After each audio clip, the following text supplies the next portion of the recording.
主要是讲我为什么有佛教变成基督徒，最核心的是在这个过程中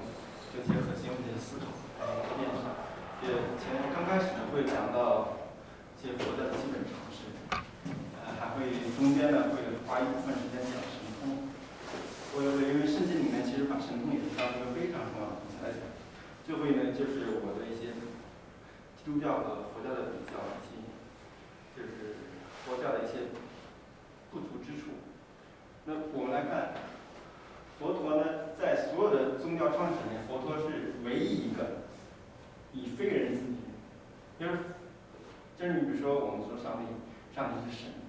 那个就是说，如果说是伊斯兰教穆罕默德说是他是那个先知，那佛教呢，他其实是觉得他自己呢就是一个人，普通的人，他只是一个单纯的人，不像其他宗教过于神灵自居，或者是神的各种化身，或者受到神灵的感动。包括我们道教其实也是因为他们把老子尊为神。当然，我以后也会谈到为什么我们又谈到很多佛啊、菩萨啊，为什么其实好像也是一神。那我一会儿会谈到这个，就是讲到那个大乘和小乘佛教的事。可以提个问题吗？科普一下，佛陀和那个释迦牟尼是一回事吗？我下场会讲啊，就是这个佛陀呢，其实就是释迦牟尼，这里面，他不光是我们人的语言，而且他也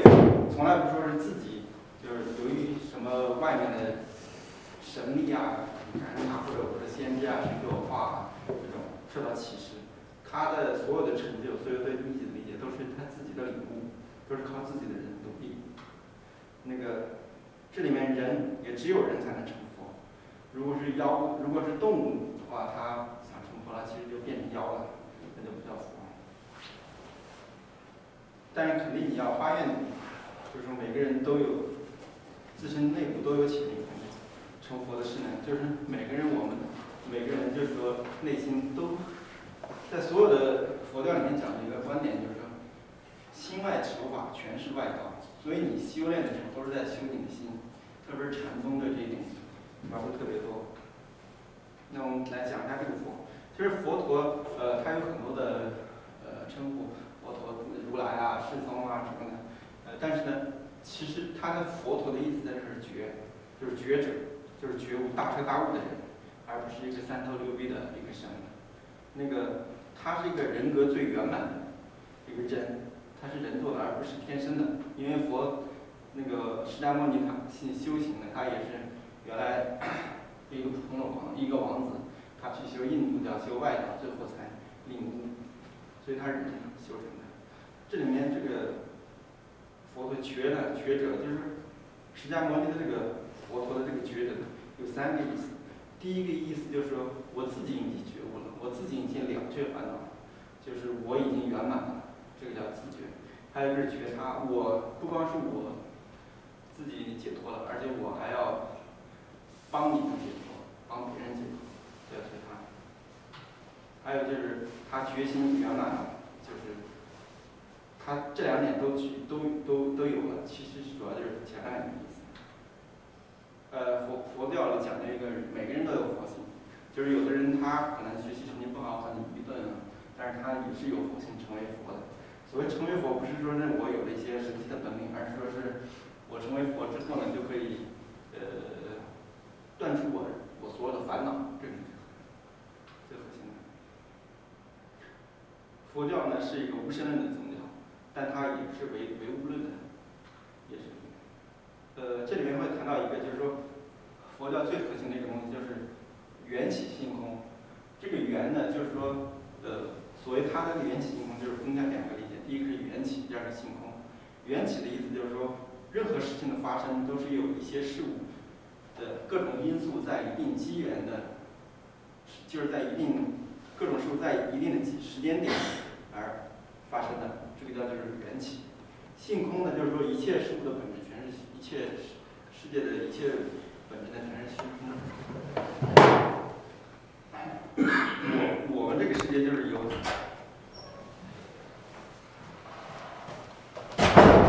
就是我们这里面谈到一个就是因果，就是说生死呢属于因果。我们这个世界所有的人呢，到这里呢，都是由于过去我上一辈子造的很多业，比如说我到美国然后这里面就是说，可能是我上来做了一些好事，就是说因果报应的概念，给我一个，所以这个业果在佛教里面，业就是有好的因，也有好的因，好的一个恶的因，叫业。这里面谈一下，就是说，佛教对别的宗教的它的看法是什么？就是这里面一切，这是《金刚经》很核心的一句话，就是说，一切圣贤，这个世界上一切伟大的贤圣的人，比如像孔子啊、老子啊，他们那个都是皆以无为法而差别，就是说都是看透了世间的本质，但是由于他们是从不同的角度看的，就从不同的时代有一定局限性，但他们看，都是看这个世界的，都是看到了一个更高层次，就是哲学的层次。那这个无为法其实就是像比如像哲学啊这些东西，就属于更高层面的一个认识。就是它的这里面潜台词就是说，它是肯定别的宗教的，觉得别的宗教的那些伟大的人物啊他们也有他们的特色，而且他们也是正确的。这里面谈到还有他谈到对。因为要消去人的烦恼，那烦恼就是什么？其实就是苦。对，这里面对苦呢有8个苦，一个是生、老、病死、爱别离，就是我们2个人相爱但是要离开，还有怨长久，恨一个人恨了很久。我比如说求不得，我想拿一个学位，但是一直拿不到，放不下，比如说有些事放在心里，老是放不下。就是说，所以他这个苦的原因就是说，由于你上辈子的一些所作所为造成的苦。比如说你上辈子有可能一个很有意思的，就是说，如果你这辈子老是糟蹋粮食，老是浪费粮食的话，难说你下辈子就会很缺粮，就是说很挨饿。这个就是他那个业呢，就是说是它主要是因果，善有善报，恶有恶报，这个理解。还有灭苦的方法，那个就是说。八正道这个是比较复杂，反正也比较多。这基本上就是你要有一个正确的认识啊，正确的去做啊，而且不断的上进啊，这样的。就是说你要从深层次的去检讨自己，这样走正确的路。还有就是你要信因果，就是你要这个信因果，就是说，如果这辈子为什么老是挨饿的，那如果我要是没有因果的概念，没有轮回的概念，我就会觉得。我这辈子其实我没欠别人谁，为什么我这辈子来了？但是如果你要信了因果的话，我这辈子饿是因为我上辈子就是糟蹋粮食导致的，所以呢，我也就能正确认识我这个苦恼了。就是说，让我灭了苦，就是我把烦恼去掉之后，我变成什么样呢？就是说大乘和小乘。一会儿我还会再讲这个大乘和小乘。就是小乘佛教的话，就是说，他们就是说我解脱了生死就行了，我自己只要管我自己能够解脱了就行，我不管别人。但是在大乘佛教呢，就是说我不光是要解脱我的那个生死，我的烦恼，我还要去帮别人去解脱他的烦恼。我一会儿会讲这个大乘和小乘的。这里面那个有6道轮回，我们经常说的你那个死了之后会变成鬼啊，下辈子再转世人，按照佛教的。这个首先我们要谈一个，就是6道轮回是3界，就是我们这个看包括《大话西游》常常说3界之中什么什么，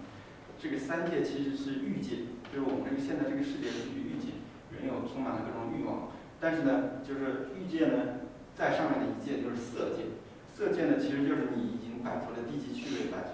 这种，就是说，就是像菩萨他们所听到的这个色界。无色界其实就是比色界更高的那个，到了那个世界呢，按照佛教的说法呢，没有男女的分别。好，这2个其实也是比较抽象的，我说实话我也自己不是特别了解。以前觉得这个3界就是天上地下，就是天上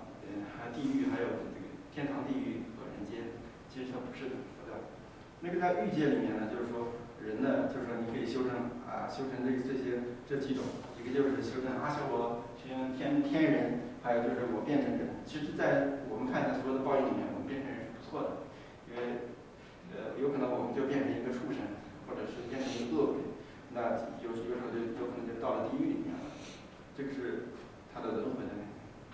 那你轮回，你变成动物了，你下一回怎么转回到你呢？对，你变成动物了之后，你动物也要修行啊。它就是说，人和它按照佛教理解，就是即使我是动物，我也可以修行，就是比如说积德行善，也是按照它那个我累积多少的功德，我可能才能变成人。我原来听说过，他们佛教有这种打分，类似于打分的概念，比如说你这一辈子行善，你就加分，到下辈子可能就往上轮回到更好的一个那个层次，就是这样。但是他像行善的话，那个被行善的人会减分，有这种说法吗？对啊，是。那是一个很功利了。这个我一会儿会谈到一个，就是说什么叫加分，什么叫减分，就是什么叫好事，什么叫坏事。因为好像比如说我给了一个人几块钱，好像这是个好事，但是他呢把他钱拿去吸毒了，这个是我给他钱也不能说是好是好。这个和基督教有一个最根本的区别，我一会儿会谈到的。这里面就是在讲一下大乘和小乘，就是说大乘佛教就是以成为菩萨为目的的。我们可以看一下菩萨呢，其实在这个里，它应该是属于那个色界的，我的理解是色界，有可能它属于天道或者阿修罗的，因为菩萨还有不同的境界。就是说我大乘佛教我以修成菩萨为目的，这个他菩萨呢就是菩萨呢是菩提伽他的一个那个简称，就是说菩提呢就是觉悟，垂沙垂呢就是有情，觉悟就是说我自利利他，自觉觉他，就是说我不光是我自己，我不让我自己解除烦恼，我还要帮别人。有情呢就是说我自己虽然解脱了，但是我还要到世间去帮助别人。这就是为什么我们看《西游记》里面，包括我们去寺庙里面看到一些菩萨的雕像啊，都是他们那个有戴耳环的、描着口红的、穿着衣服的，就是按照佛教的理解呢，说这些人呢，为什么他们打扮成人样子，还是穿的还是就是说有男女之别啊？其实就是说他们要通过这种方式来回到人间，帮人家解脱。他们是一种积极入世的态度来帮人解脱，就是说觉悟别人。也就是说，就是往上我是求自己的觉悟，往下呢我就是化解众生。但是这个是大乘的，我们修行的目的是这样一个目的。当然这个是很遥远的，就是说基本上是不可能实现的。这个小乘呢，就是以阿罗汉就是我自己解脱烦恼，我就是说我自己解脱烦恼，不管别人。而且阿罗汉呢，你成了阿罗汉呢，就不用再到人间了，你已经不用再入世了，你不用再来到人间，那个你可以眼不见心不烦。那你做了阿罗汉，就是脱离这个轮回了吗？脱离轮回了。也是进入色界了。不是，他没有脱离轮回，但是他可以选择入不入世。就是他阿罗汉呢，他其实属于阿修罗境道和天道这个级别，还是欲界，还是三界之中的欲界。但是他呢，因为他呢自己已经解除烦恼，他可以决定我是不是到世间投胎。那一个人如果修到去了天道了，他会动凡心再回来吗？他是这样，可以的是。就是说，你即使变成天人，如果你要不行善，你要老做坏事，那你会变成恶鬼啊，变成人啊。那你刚说菩萨都是在那个色界，那谁在那个无色界？我的例子就是佛。菩萨和佛不一回事吗？不是，菩萨是一个级别的。菩萨还是要比佛要低很多。就这个，其实这个三界其实是蛮抽象的，我自己说实话我也自己不是特别了解。我们讲一下这个三个教派，一个就是现在主要的佛教有三个教派，一个是汉传佛教，汉传佛教是大乘佛教，也就是我是以修行菩萨为主。汉传佛教呢，就是在中国在汉地，就是在中国这个大陆北方这边，南方现在也是。那个藏传佛教呢，就是西藏那边，就是在包括青海啊，那个四川那边有藏传佛教，他们也是一大城的。这里面我们看一下那个汉传佛教，其实是我要最强调是我自己去领悟一些东西，就是我自己去寻求我的心，对我的那个求我的心，让自己通过各种方式来修炼，领悟这个世界的本质。这个是汉传佛教。藏传佛教呢，它就是说你要这个要解脱，可能主要的你要依靠上师，就依靠那个有已经佛教的大成就者。其实呢，就是说比如说达赖喇嘛、班禅啊，他们属于上师。你要修行的话，你必须要依靠他们，你才可能那个解脱。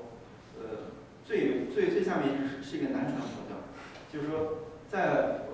释迦牟尼刚开始有的时候，其实那个时候大家都是南传佛教。南传佛教现在就是在中国，在那个东南亚的一些泰国啊、缅甸啊，他们这种那个僧人，他们还那个披着肩，那个露着一个肩膀，那个就是吃饭的时候呢，他们会拿一个锅到街上去挨家乞讨，就是我祈祷7家，如果7家不给我饭呢，我今天就不吃饭了。他们那个是以僧团的形式居住的，就是说大家呢都是一伙人聚在一起。他们呢就是说他们是这里面还有一个就是说他们呢是吃肉的，因为你去外面的话呢，是别人来说就给你有肉的饭，你也吃的。其实这个在最早的这个佛教里面，汉传和藏传他们都是吃佛教的，都是吃肉的。现在的藏传佛教徒他们还吃肉的，就是说现在的这个藏传西藏的嘛。但汉传呢是那个到古代的时候，我记得是梁朝有一个皇帝，他是为了修行，就是说觉得如果我要不吃肉的话，对我修行更好。后来就慢慢变成一个汉传佛教都遵守的一个规矩，可以说是。那这里面谈谈释迦牟尼刚开始传道的时候，他其实传的就是南传佛教，所以现在有一些人修行的，那个上次朱师路老师说是他修行的就是南传佛教，这个是非常非常好的一个选择，非常高明的一个选择。为什么呢？因为这个特别是你比如说藏传佛教，藏传佛教是后来那个掺杂了很多印度教和那个就是西藏本地的，它叫本教，叫黑教，就是本地的宗教的一些东西。你比如说我们汉传佛教其实也是，就是说因为它传过来也是做了一些很多的改变，因为这个他佛说的话呢就那么多，但是呢一个是就是说人云亦云，你一个传一个的理解不一样，就会走心。其实南传佛教是最好。中国现在那个中国科技大学有一个人叫宁波，这个人是中国可以说科技大学一个少年班一个标杆性的人物，因为他这个小孩特别聪明，10几岁的时候就懂天文地理，而且他那个10几岁的时候下棋就能够和很多那种很高级别的都能下赢。后来呢，他这个人呢他在中国科技大学本科毕业了之后呢，就在中科大教书。后来呢，这个人就出家了，30多岁就出家了。他出家了之后呢，修行的就是南传佛教，就去那个斯里兰卡那个地方，还有那个西双版纳去修这个南传佛教。所以说，有很多很聪明的人是从这个修这个南传佛教开始，他们这样修行是很有道理的。我讲一下这个汉传佛教，这里面有几个图，大家都看一下。这个就是达摩祖师，达摩，我一会儿会讲他们是在汉传佛教里面是一个什么样的位置。这个人是六祖慧能，就是说这个是唐朝的，他这个人呢，他的尸体现在还在，就这样外面裹了一些东西，就是涂了一层东西漆。这个是那个就是玄奘，这个就是虚云和尚，这个是禅宗。就是说，在中国，有人说你有没有碰到成佛的、成菩萨的人啊？在所有的佛教徒里面，包括很多的师傅，他们说，如果你只讲一个人，就近100年来只讲一个人，那就是这个人虚云。那个这里面我们讲，他就是禅宗的可以说他是一个多少代的一个祖师爷。就是这个人其实不远，他是活在历经5代，建国之后在大陆还活了几年。他是中国的建国之后的第一个佛教协会会长。这个人呢很神，他为什么很神呢？因为那个蒋介石请他那个做过一个，就是蒋介石当时在重庆，就把他请过去，呢之后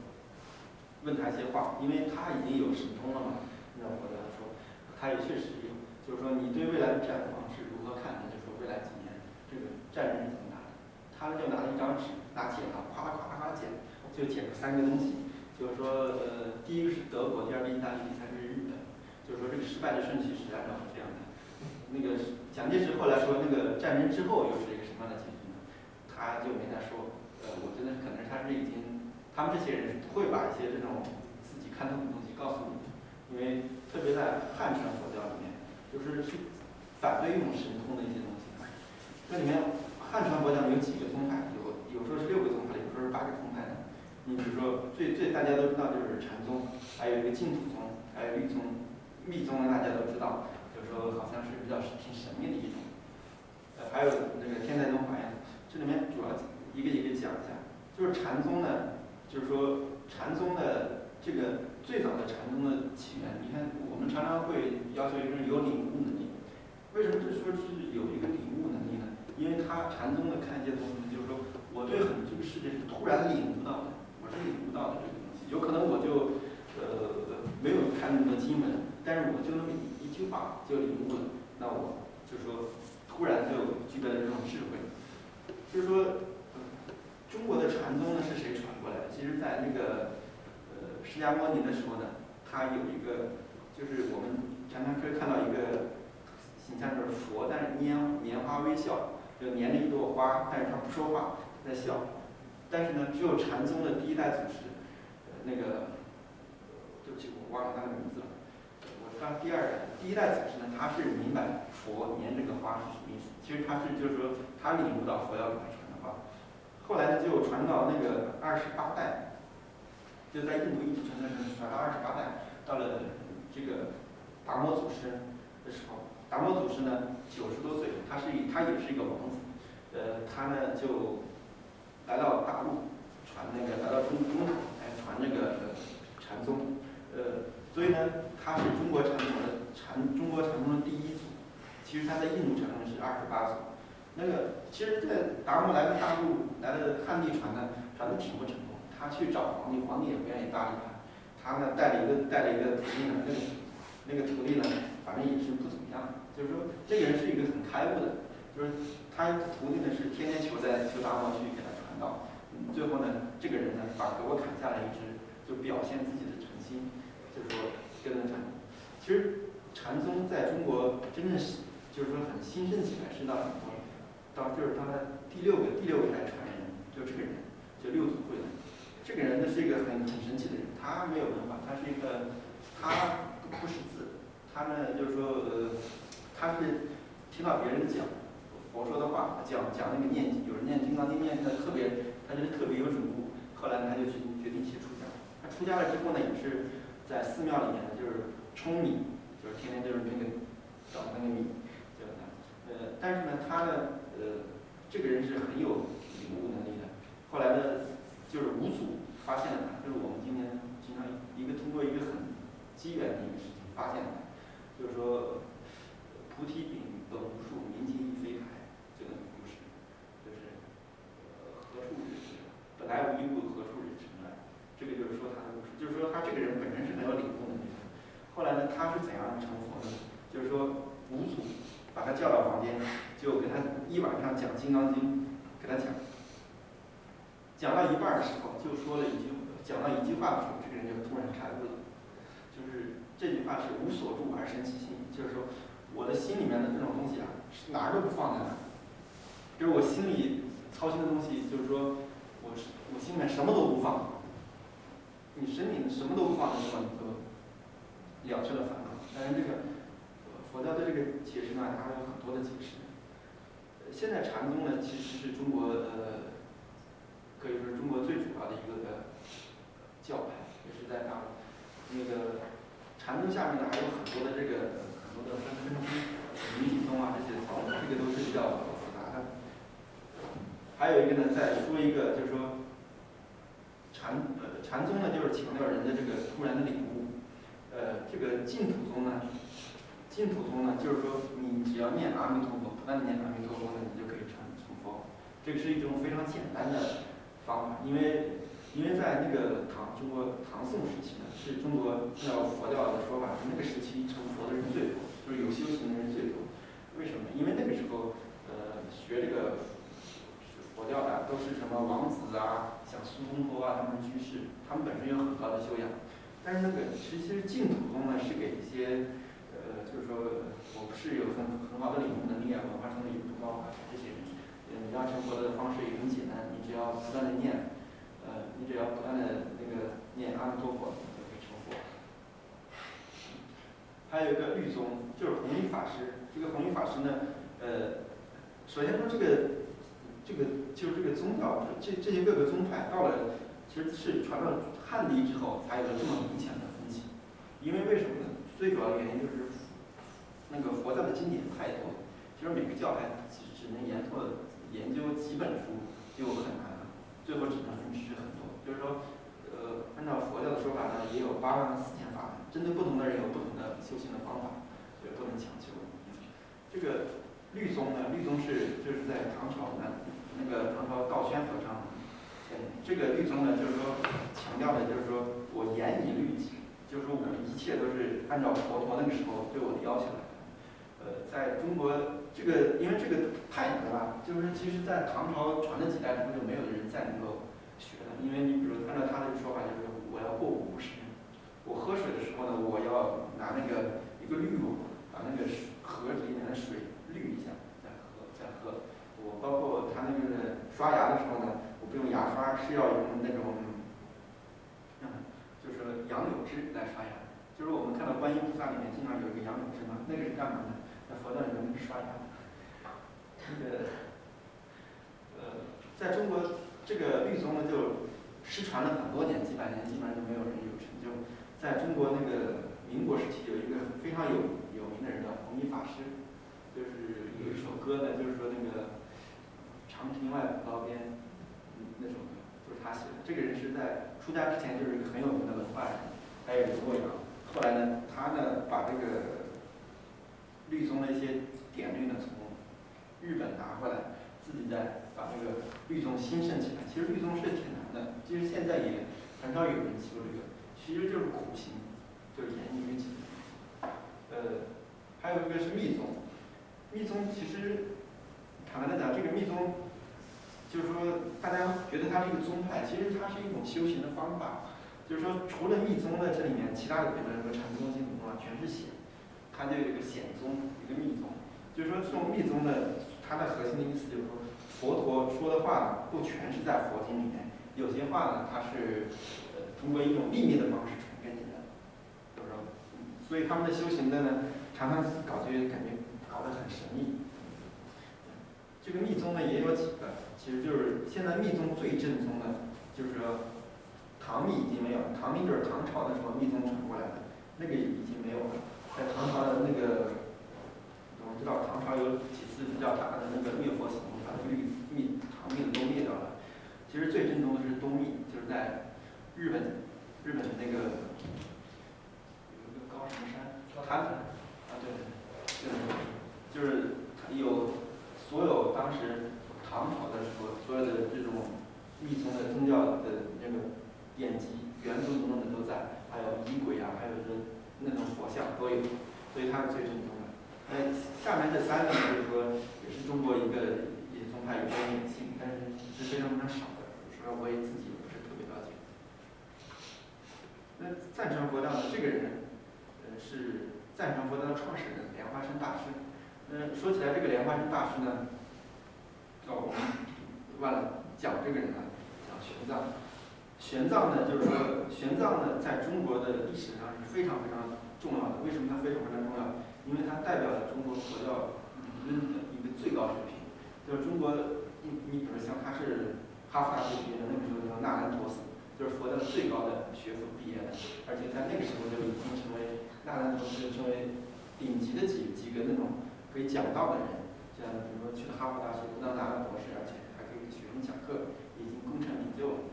他对佛教理论呢，他翻译的，就是现在的佛经，基本上有1/4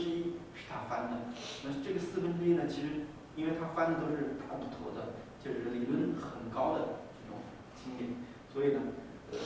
他翻的一些经典别人翻不了的，因为没有他那么高的佛学修养。那个后来呢，他创立了一个宗派叫唯识宗，但是唯识宗呢，现在信的人很少，因为在当时也就传了几代，传不下去了，因为太难了。跟他学的呢都是，我记得他有2个很重要的徒弟，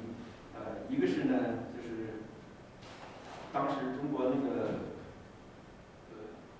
是一个大臣的儿子，还有一个是那个朝鲜的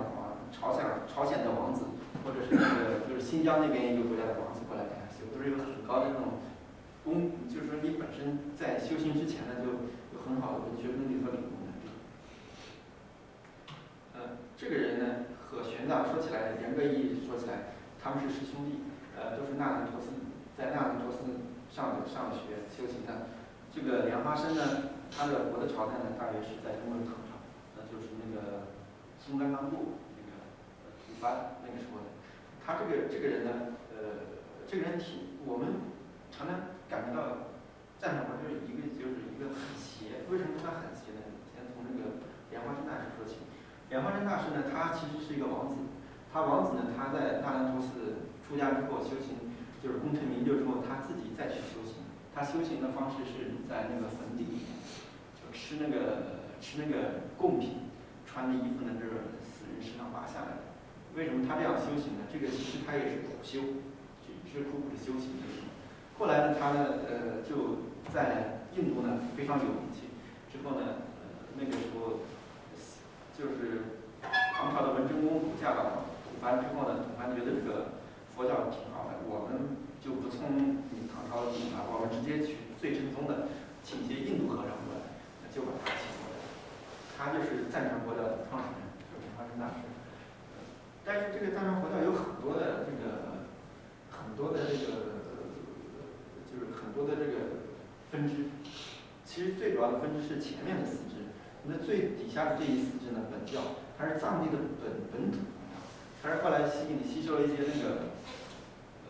佛教的东西呢，自己又成为所谓成为藏传佛教，实际上不能算研究一支。那我们讲一下这个印马派。印马派现在虽然不算是特别的多，他呢也是只修行不参政，就是说实话，印马派我了解的不是特别多，我见到的是和尚呢基本上是这个派的，格鲁派的，就达赖和班禅，他们所属是属于格鲁派的。你比如说这个格鲁派蛮有意思的，就是说你比如说你要他们是要求在西藏那个地方是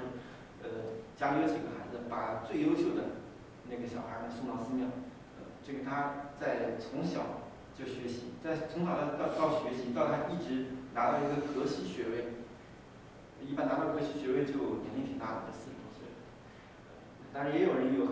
反正就是年龄挺大才能拿到这个格学，需要很多年的修行。你在这一段时间呢，全是你们家供他吃喝啊什么的，直到他拿到格西学位呢，他就成为一个上师，就可以出来给人传道方法，那就是弟子供养他了。那个格鲁派呢，其实他的培训的这种流程是很有风格的，就是讲一下这个达赖和班禅。这达赖和班禅其实他俩的认定呢应该是我记得应该是元朝还是明朝认定的。他们2个人呢是2个人，他们都是政教合一的，就是说相互为师，因为2个人年龄不一样，2代的，就是说有可能达赖是50岁，班禅才10几岁，那个你这个老东就应该带这个班禅，给他讲一些法。但是有可能呢，达赖又死了，60多岁死了，那个班禅呢又变成60岁，达赖呢又死了之后又转世了，他们就相互学习这样。但是现在就是说，因为这个轮回，特别是这种转世制度是西藏特有的。其实这个我觉得是没有，如果看他这个历代的这个达赖和班禅的话，会发现它是没有什么道理的。之所以没有什么道理，其实都是权力相争的一个政治权力相争的一个结果。下来的还有萨迦派，这个萨迦派挺有意思的，因为萨迦派的首先你要成为萨迦派的弟子呢，你首先你要出身贵族，出身贵族才行。完了，你还可以结婚，你还可以那个生小孩，就是说但是呢，你要修行呢，你必须是贵族有比较高的要求。在元朝的时候比较兴盛，现在那个李连杰的一个师傅叫宗萨钦哲，是不丹的国师，他就是散家派。这个宗萨钦哲非常有名气，在香港、在北京做过很多演讲，很有影响力。后来就是大陆不让他，从此就不让他再去大陆了，因为他太有影响力了。还有一个白教就是噶当派，这个大包法王，就是我们常常会提到那个佛教里面说他这个法王那个法王，其实严格意义上法王是没有9个，历史上的法王只有4个，就是说达赖班禅算，大包法王算，内蒙就蒙古那边有一个赞成有一个那个相当于佛教的分支呢，他算法王。这个法王的认定呢是在元朝的时候皇帝认定了1个，明朝的时候又认定了3个。后来他们就转成这样。其实严格意义上的来讲，法王是没有9个法王的。谈到现在当今的话，只有3个，就是那个蒙古的那个是什么？原来那个跟着蒋介石跑到台湾去了，跑到台湾他死的时候，他说这个我们这个支脉再也不转世了，就那个。所以这个法王呢，其实严格上只有这个大宝法王，还有这个达赖班禅他们叫法王，其他的都是假的，都是骗人的。这个佛经的分类呢，就是说它佛经分为经律论，经就是佛的话，律就是戒律，论就是说佛的弟子菩萨他们那些对经的理解啊，再做的一些延伸。那个经呢，我们就说就是这个经所有的经都是佛说的，除了一个，除了那个就是坛经。坛经呢就是六祖慧能他说的话，就是他唯一成为经的一没有错，就是因为他呢，六祖慧能我没有学过这么多，听了一句话就领悟了。他到别的地方呢，别人拿出一部佛经来，他从来没看过，因为他也不识字，就你讲给他，你念给他，他讲给你，所以他是很有领悟的。按照就是说他是佛的转世，按照所以把他说的话呢成为经。这个佛经呢也有很多种。其实小乘佛经主要是阿含部的很多，这个般若就是智慧宝经，就涅槃就是生死大集这种华严经，就是也是很多的，他们分很多的种类去研